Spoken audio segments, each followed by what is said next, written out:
Alright, so today in this session we're going to be talking about the social web, and specifically the next generation of the social web, and that's built on open standards. So real quick about me. This is me, with a bow tie. You can find me online at Buzz and on Twitter as well. So if you want to continue this conversation after today, please find me on those services and we can keep it talking. Also, if you would like to do some tweeting or buzzing, feel free to use the hashtag of the day, GJordan, and just Google and then my last name, obviously. And the URL right there, which goes to these slides. So if you'd like to see the slides later, feel free to use that. And I'll put this stuff up again at the end. So what are we going to be talking about? We're going to be talking about open...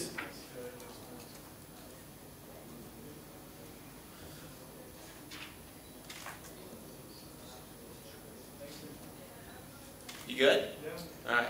Everybody else? And I will put it up again at the end. So if you miss it, you can get it later. Alright, so our agenda, we're going to be talking about open standards. Then we're going to move into talking about Google Buzz and the Google Buzz API and how it implements some of these standards, just to see a nice real-life scenario. And then, of course, I've got some key messages at the end. Alright? So, open standards. What are they, and why are they a good thing? Well, open standards are much like open source, but they're specifications. Eventually they become standards because everybody's using them. And why they're good is much the same reason as why open source is good. We'll get into that in just a bit. But I think this is important. I think this question why is something that we have to address when we're implementing an API and we decide to use open standards. This is a question we had to ask ourselves as we were building the Google Buzz API. Why should we use open standards? Yeah? Because there's a lot of people in this world, developers and business folk alike, that think if you were to use an open standard, it's going to take longer and it's not going to be exactly right for your product. And I think those are wrong assumptions, and I think there's also compelling reasons that oppose those as well about why to use those open standards, and I'm going to introduce those now. Again, open source. Open source is good, but why? There's two major things that we think of when we think about open source, right? The first is freedom, right? With open source, we're free to do what we want with the software. We can make changes as we wish to implement features for our application. And we can also contribute those features back to the software project for everybody to use. Which takes me to my next point, community. Community is super important, right?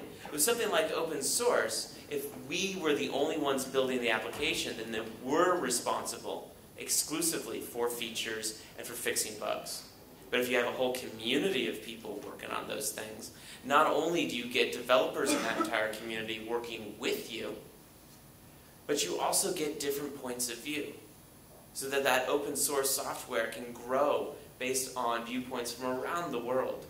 So you get features that you might not even have thought of, but turn out to be essential for what you do.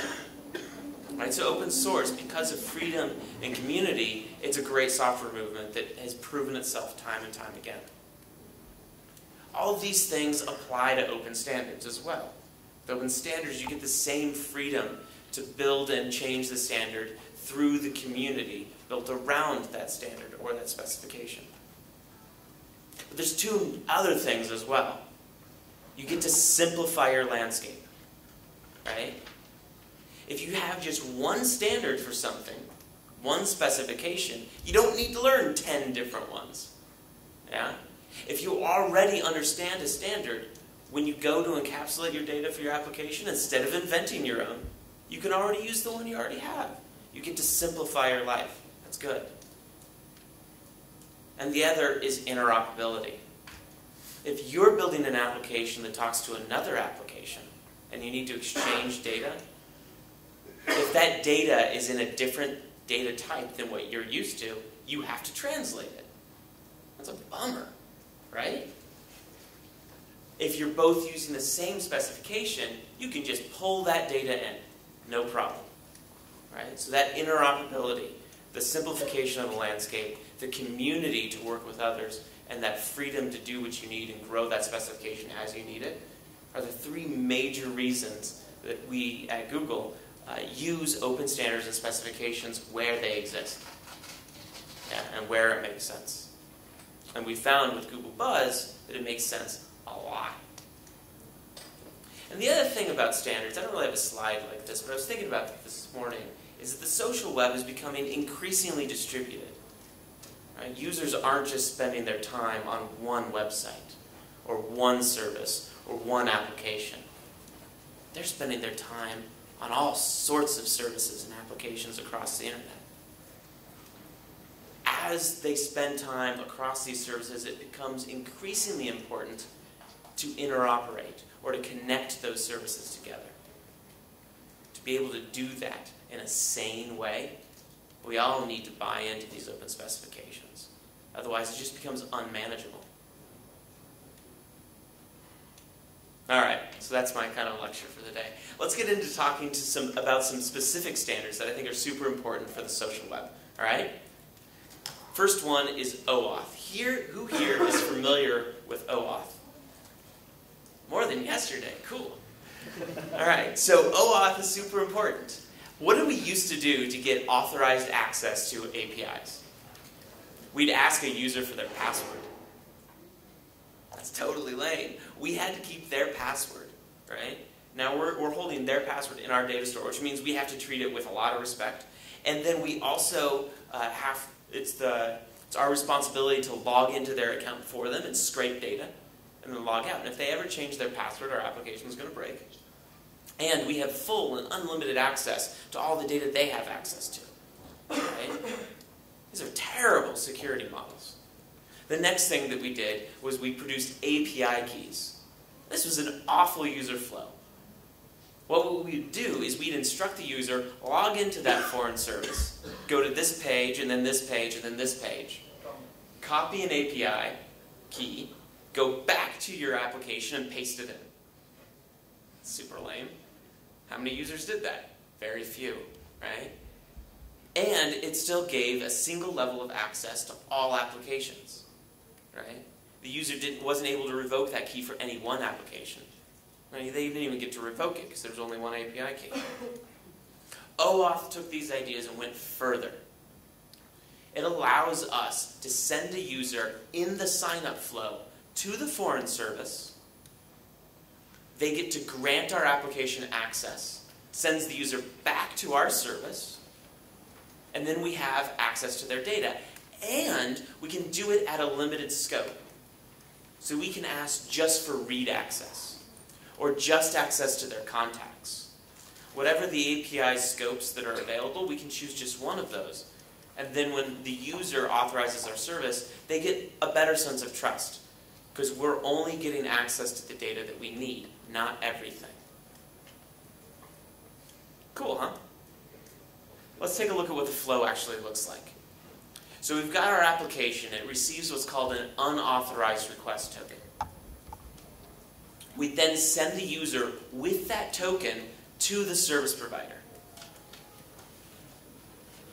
That user then authorizes access, right, to the API for that scope. They're getting language for that specific scope. Then the foreign service sends the user back to our application with an authorized request token. We exchange that authorized request token for an access token. And then we can use that access token to access data on the user's behalf from the foreign service. Alright, so there's a lot of exchanging here, right? We send them with an unauthorized token, we get back an authorized token, we exchange it for an access token, and then we access data. It's actually a pretty simple flow, but there's lots of trading back and forth of tokens. It looks this way, relatively this way, if you use a client library. And I highly recommend, if you do implement Oauth, that you use a client library. App Engine has libraries for this, or specific services will have their own libraries. For Buzz, we have a Python library, and we have a Java library. If you implement this at the low level on your own, It looks a lot more messy than this. It gets really super messy. You have to do encryption, and you have to store stuff in different ways. It's a pain in the butt. So using a library, though, it looks pretty simple, and you get secure access to the user's data, and they can revoke your access at any time on a per application basis. So it's good for the users, it's good for us, everybody's happy. Oauth. I feel like an Oauth salesman some days. Okay, Adam. Who knows Adam? Okay, we're going to do an experiment here. Who knows they know Adam? I saw your hand. Keep your hands up. Keep your hands up. We're going to add hands as we go on. Who has ever read a web blog? All right, keep your hands up. Who has ever been to 10 or more websites? Okay, the rest of you that didn't raise your hands, you're lying. Keep your hands up. Adam is one of those technologies that we all use every day. We just didn't know it. Yeah? And you might even be using these in application development. You just didn't know it. It's just a markup language for data encapsulation that we built for content syndication. Right, so if you got a web blog and it's got a feed, that feed, I almost guarantee you, I'd be willing to put money on this, that it's based on Adam. Okay? And Adam is actually, at first look, sort of complicated, but really not all that more complicated than HTML looked at first glance, right? It's just markup. It kind of looks like a goop, but we can do some filters here, right? Let's take away some of the extensions. Looks quite a bit simpler. Let's focus on the required elements. There's just 3. Yeah? There's an ID, a unique identifier. There's an updated timestamp, right? The last time this was modified. And there's a title. In this case, the social web blog.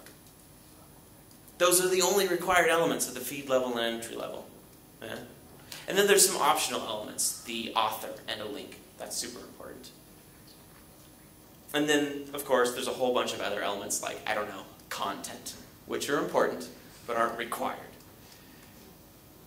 So that's Adam. It's really simple. And, you know, it's one of those things that we should all know about, and I find that a lot of people don't. But we use Adam and we use JSON, JavaScript Object Notation, which I'll show you some of later. And JSON typically is modeled after its Adam counterpart. And quite a few standards and specifications are based on Adam, and we'll look at one a little bit later called activity streams. Let's jump over to the real-time web and talk about PubSub. I love saying that name. I'm sorry? No, I'm only going to say it once. I'm kidding. PubSub. I'll explain the name in a moment, and then it'll become clear why it has such a silly name. PubSub enables the real-time web. It's about delivering data in real time. Now, many of you will say, Timothy, we've been able to do this for a while. Nay, my friends, we've been doing polling, which is not really real-time web. Yeah? Polling is like every 30 seconds asking for new content. And then 30 seconds later, asking again. And then 30 seconds later, asking again. It's really bad on network resources. And that publisher has to answer all those requests every 30 seconds, even if there isn't any more content. And it's not even real time. It's every 30 seconds. Right? Whereas with PubSub, what we did is we decided, you know what? We should be able to send those subscribers data as it's available. So when there's new data, we just send it to them. So much better, right? Let's take a look at the flow. First off, there's 3 elements that are required. There's a publisher, a subscriber, and a hub. Get it? Pub, sub, hub, and the bub is just for fun.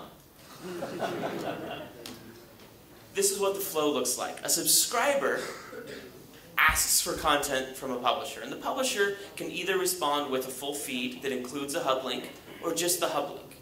Yeah? Some of these publishers are converted to only using PubSub, but they can have backwards compatibility and just deliver the full feed for subscribers that don't speak PubSub. The publisher will then respond with, that feed and it has the hub link. The subscriber uses that hub link to ask the hub, I would like to subscribe to this feed.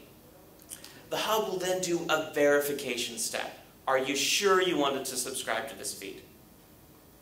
All right, and we do this because if there's a PubSub Hubbub enabled feed that has a lot of data and we didn't verify, then all of a sudden I could just subscribe all of your servers to a really high density feed and they'd all fall over. That would be bad, right? So instead, we verify. And once we verify, then we can start receiving data. Subscriber verifies. And how do we get the data? There's two ways. The publisher either sends the data to the hub in real time, right? Just pings the hub when it has new data. Or the hub will do polling. Yeah, it'll ask for the new data, and then the publisher will send it. All right, so we're back to this polling thing. Well, the thing is, the hub can do polling at really high frequency. Right? It can ask for it every couple of seconds, and it's just one thing asking for the data, as opposed to thousands of subscribers. So it's okay, right? It's still not quite as great as the publisher sending data to the hub when it's ready, but it's still way better than thousands, hundreds of thousands, millions of subscribers asking the publisher directly. And then when the hub has new data, it just sends it to the subscriber. That's it. No big deal. It just does what's called a fat ping, which means it calls the callback URL of the subscriber. The subscriber, by the way, does have to be an internet service, right? It can't just be a client on your desktop because it needs to be able to be called. It calls that endpoint and it sends the data in the ping. You can do this to one subscriber or hundreds, thousands, millions of subscribers. Or we can do really crazy things like this. I didn't make this graph. But I'm told it works. Anyway, PubSub Hubbub, and there's the URL for that. All right, I want to talk briefly about Salmon. I don't have any more slides about Salmon, but I just want to tell you what it is. It's about cross-site comment syndication. So this is if you've got one site with a piece of content and a whole bunch of aggregators, you can use Salmon to syndicate and unify that commented conversation on that content across all of the sites. So one person comments on one site, the comments swim back upstream, Salmon, and then they distribute back out to all the servers. So Salmon's really super, and it's relatively new. A lot of people are still implementing this, but it's really cool. Activity streams. This is encapsulation for the social web. Now remember I introduced Atom. Activity streams is based on Atom. So you get all the Atom syndication goodness, but then 3 new major elements that allow you to actually syndicate what a user does on the social web. The first of which is actor. You need to know who this person is. Who is performing this action? The second is the verb. What is it that they're doing? And then the third is the object. Right? And this, in this case, is note. You're going fast. Such as Timothy posts a note. Right? Timothy, the actor, posts, which is the verb, or a note, the thing that I'm posting. Barack Obama started following Timothy Jordan. It's probably more like this. In this case, we've got me up at the top as the actor, started following as the verb, and Barack Obama as the object. And we can extend this and do crazy things, right? It doesn't just have to be posts or start following. It could be me having tea with a movie star, which happened. So this is activity streams, right? All right, now I'm slightly running out of time, so I'm going to jump through some slides here. I wanted to show you, at the very least, these as part of Google Buzz. I think it'd be really neat to look at some actual markup, yeah? So let's look at activity streams as a response in Google Buzz. We've got the actor verb object. In Buzz, it's actually, the basic activity is Timothy posts a note, all right? And this is what it looks like. We've got a JSON feed here, and I've sort of grayed out the other stuff. And you can see we've got actor right in there. And we've got a unique identifier, my display name, and then links to my profile and thumbnail. We've got the verb right there, posts. And then we've got the object, which is the content. Yeah? In this case, the note. And I've just got 3 words there, but you could put in tons of content just between those quotes. So actor, verb, object. And then we've got the required elements of the stream, the title, the published date, the updated date, and the ID. And we can add in other things here, like the light. Yeah? I'm going to move through these sort of quickly. And we can also have replies, which are all the comments. We can have the source, which is the application that actually created this activity. It might not be Buzz itself. It could be TweetDeck or Seismic. We've got visibility for per-post privacy settings. We've got geolocation. And we can do attachments. Right? So what we get with activity streams is we get a really robust and versatile data encapsulation that also indicates the user's activity, not just the content to be syndicated. Oauth, I just wanted to show you the Oauth screens that we got. This is what it looks like when you send a user to get verified. It's very nice and pretty, and it tells them exactly what they do. And you just hit OK and grant access. That's Oauth. PubSubHubbub. We do PubSubHubbub for almost all of our public feeds in the Google Buzz API. And then, so if I just have my production feed, you can get real-time updates on that, which is super cool. But then you can also, with my dramatic graphic, get the fire hose, which is every public activity everywhere in the world in real time. PubSubHubbub can scale that big. You know, you can get hundreds upon hundreds of pings per second with something like PubSubHubbub. Or you can get a filtered version. Or you can just get like a search endpoint. All of these are powered by PubSubHubbub. All right, so key messages, just to sort of conclude here. Open standards are good because of freedom, because of community, because of simplifying the landscape, and because of interoperability. These are super important, and they're very compelling reasons to use open specifications and open standards. And as the web becomes more distributed, the social web becomes more distributed, and users are spending their time in lots of different places, we need to start thinking more and more about interconnectivity as we build our application. And also Google Buzz is pretty awesome. Thank you so much.